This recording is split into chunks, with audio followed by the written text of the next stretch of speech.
দীর্ঘদিন অভিভাবকহীন অবস্থায় ছিল মুর্শিদাবাদ বিশ্ববিদ্যালয়। গত মঙ্গলবার 4 বিশ্ববিদ্যালয়ের স্থায়ী উপাচার্যের নিয়োগের সম্মতি দিলেন রাজ্যপাল সিভি আনন্দ বোস। সেই 4 জনের মধ্যে স্থায়ী উপাচার্য হিসেবে ডক্টর জানে আলম বর্ধমানের ভূমিপুত্র মুর্শিদাবাদ ইউনিভার্সিটির স্থায়ী উপাচার্য পদে নিয়োগ হলেন। দীর্ঘ জীবনে তিনি শিক্ষকতা ও গবেষণার বহু সম্মান পেয়েছেন বিশিষ্ট পরমাণু বিজ্ঞানী ডক্টর জানে আলম। তিনি জানালেন, ছাত্রদেরকে দেখে তিনি আপ্লুত। মুর্শিদাবাদের এইটার প্রথম আশা। ছাত্রদের বিভিন্ন সমস্যার কথা শুনে তিনি তার সমাধান ও আগামী দিনের পরিকল্পনা ও কর্মসূচি গ্রহণ করবেন। অন্যদিকে ছাত্রদের দাবি, বহুদিন ধরে তারা অভিভাবকহীন হয়ে পড়েছিলেন। হোস্টেল থেকে শুরু করে ল্যাবের সমস্ত প্রয়োজনীয় জিনিসপত্র থেকে বঞ্চিত ছিলেন। নতুন উপাচার্য পেয়ে তার কাছে ধীরে ধীরে সমস্ত সমস্যার কথা তুলে ধরবেন এবং ইউনিভার্সিটির একটি সুন্দর পরিবেশ গঠন করবেন।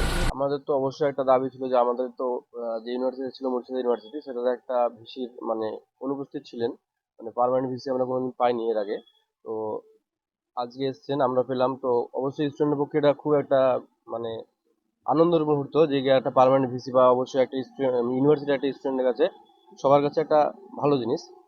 আমার খুবই ভালো লাগছে, এবং আমি আশা করছি সবার সহায়তায় আমি এই মুর্শিদাবাদ ইউনিভার্সিটিকে একটা সেন্টার অফ এক্সেলেন্সের জায়গায় নিয়ে যেতে পারবো।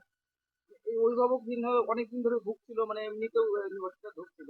ছাত্রদের বারে বারে দাবি ছিল যে একজন আমাদের উপাচার্য আসুক এবং তিনি সমস্ত দায়িত্ব নিক এবং তাদের কম্পিটেন্ট অথরিটি যারা, তারা তো সেই দাবি এখন স্যাটিসফাই করেছেন। দেখা যাক, আমরা এগিয়ে যাই। কেমন লাগছে খুব মুর্শিদাবাদে এসে? খুব ভালো লাগছে মুর্শিদাবাদ। আমি একদম মুর্শিদাবাদে না হলেও মুর্শিদাবাদের খুব কাছের একদম নেবারিং ডিস্ট্রিক্টের মানুষ হয়েছে, বর্ধমান জেলায় চট্টগ্রাম থানায়।